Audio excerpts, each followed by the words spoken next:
Assalamualaikum warahmatullahi wabarakatuh. Perkenalkan, saya Rahmadani Ashifa, NIM G141600004. Pada kesempatan kali ini, saya akan menyampaikan hasil penelitian saya dengan judul Evaluasi Faktor yang Memengaruhi Usability Aplikasi Timun menggunakan Structural Equation Model Partial Least Square. Di bawah bimbingan Bapak Dr. Agus Muhammad Soleh, SSIMT, dan Dr. Bagus Sartono. Hal-hal yang akan saya sampaikan yaitu yang pertama, pendahuluan, kedua, metodologi, tiga, hasil dan pembahasan, terakhir, daftar pustaka. Good Health and Well-being. Poin ketiga dalam Sustainable Development Goals atau SDGs, memiliki tujuan untuk menjamin kehidupan yang sehat dan mendorong kesejahteraan bagi semua orang di segala usia. Salah satu hal yang menjadi perhatian pemerintah pada poin ini adalah kematian akibat penyakit tidak menular atau PTM. PTM diketahui sebagai faktor utama penyebab kematian. Secara global, diperkirakan 56 juta orang meninggal karena PTM. Salah satu PTM dengan angka yang terus meningkat di Indonesia yaitu lupus.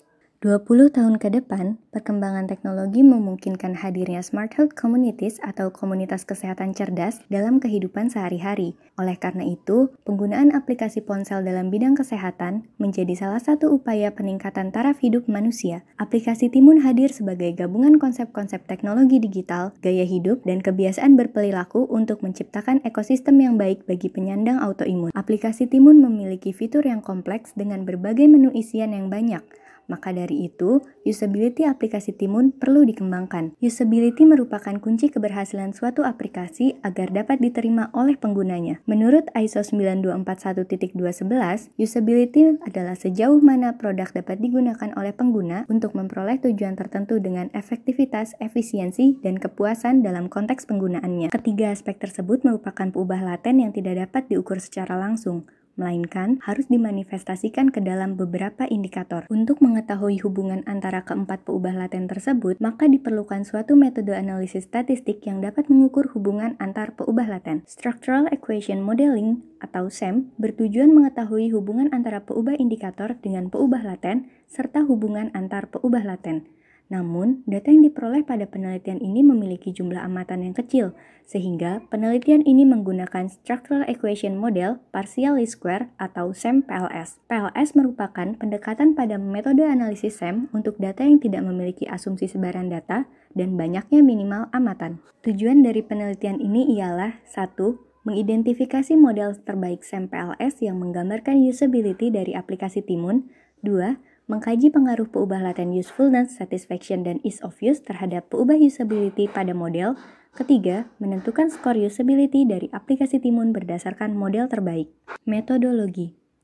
Data yang digunakan dalam penelitian ini merupakan data hasil survei usability testing pada aplikasi Timun. Responden dalam penelitian ini adalah penyandang autoimun yang telah melakukan uji coba pada aplikasi Timun. Metode pengambilan contoh yang dilakukan yaitu non-probability sampling dengan teknik purposive sampling. Data diperoleh melalui penyebaran kuesioner melalui media sosial yaitu WhatsApp, Twitter, Facebook, dan Instagram. Kuesioner yang digunakan mengacu kepada USA kuesioner dari penelitian Lund 2001 dengan menggunakan skala Likert 1-10 yang menunjukkan tingkat kesepakatan responden.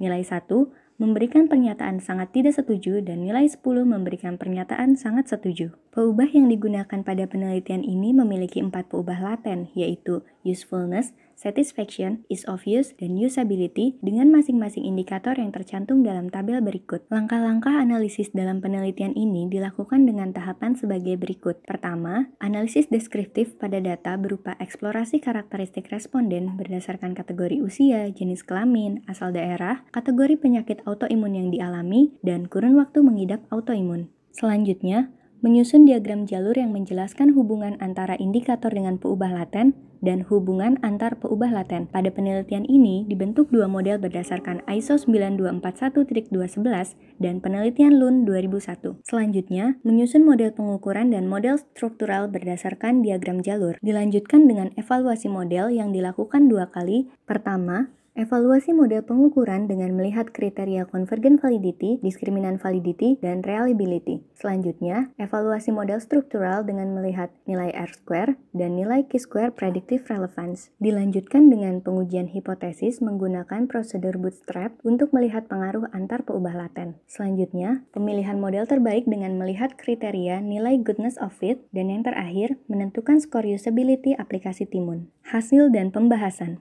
WHO membagi kondisi autoimun menjadi dua kategori, yaitu autoimun spesifik organ dan autoimun sistemik. Berdasarkan kategori tersebut, responden penyintas autoimun spesifik organ berjumlah sebanyak 16 orang dan penyintas autoimun sistemik berjumlah 28 orang. Berdasarkan waktu diagnosisnya, sebanyak 11 responden telah menjadi penyintas autoimun selama kurang dari 2 tahun, 13 responden menjadi penyintas selama 2-4 tahun, 13 responden menjadi penyintas selama 4-10 tahun, dan 7 responden sudah lebih dari 10 tahun menjadi penyintas autoimun. Pusdatin Kemenkes membagi kategori penyintas autoimun menjadi 6 kelompok umur. 2 kelompok diantaranya merupakan target pengguna dari aplikasi Timun, yaitu penyintas autoimun pada usia 14-64 tahun. Berdasarkan kelompok tersebut, terdapat 22 responden berusia 14-24 tahun dan 21 responden berusia 24-44 tahun. Responden yang terpilih berasal dari berbagai daerah yang ada di Indonesia. Sebanyak 7 responden berasal dari luar Pulau Jawa dan 37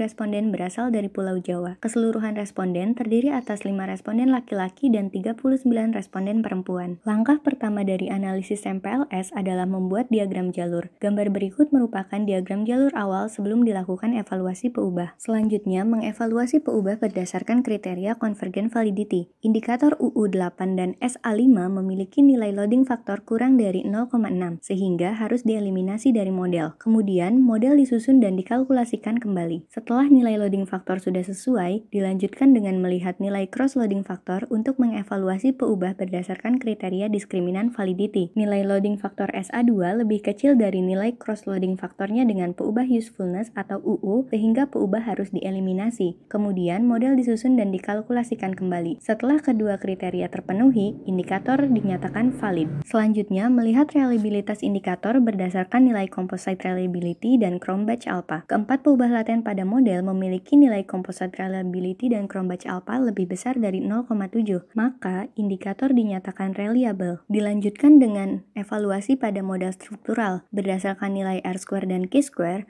model dinyatakan kuat dan memiliki predictive relevance. Berdasarkan hasil bootstrapping, dapat diketahui jika peubah usefulness dan ease of use terhadap usability berpengaruh signifikan, sedangkan peubah satisfaction terhadap usability tidak berpengaruh signifikan pada taraf kesalahan 5%. Berikut merupakan diagram jalur hasil akhir evaluasi peubah pada model A. Prosedur yang sama dilakukan juga terhadap model B. Gambar berikut merupakan diagram jalur awal sebelum dilakukan evaluasi peubah. Selanjutnya, mengevaluasi peubah berdasarkan kriteria convergent validity. Indikator UU8 dan SA5 memiliki nilai loading faktor kurang dari 0,6 sehingga harus dieliminasi dari model. Selanjutnya, melihat kriteria diskriminan validity. Nilai loading faktor SA1 dan SA2 lebih kecil dari nilai cross loading faktornya dengan peubah usefulness dan ease of use, sehingga peubah tersebut harus dieliminasi. Setelah kedua kriteria terpenuhi, indikator dinyatakan valid. Selanjutnya, melihat kriteria reliability. Keempat peubah laten pada model memiliki nilai composite reliability dan Cronbach alpha lebih besar dari 0,7,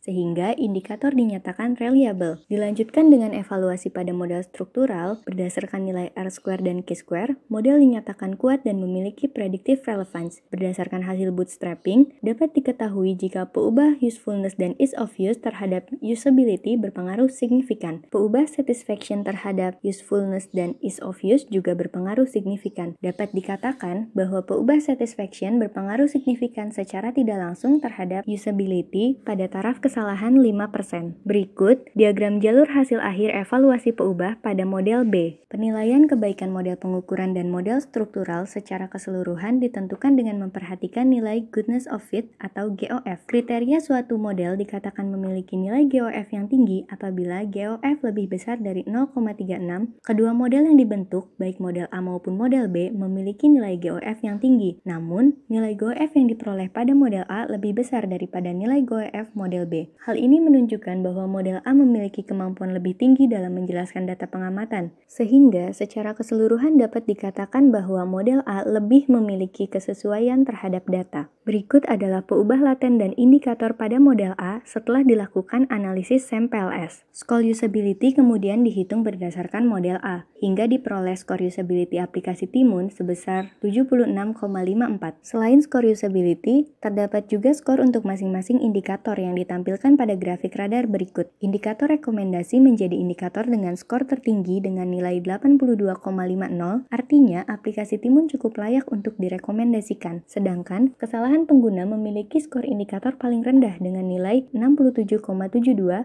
mengindikasikan bahwa kesalahan pengguna perlu dievaluasi lebih lanjut. Berdasarkan jenis autoimun yang dialami target pengguna, skor usability tertinggi dimiliki oleh kelompok target pengguna dengan jenis autoimun spesifik organ, yaitu sebesar 78,01.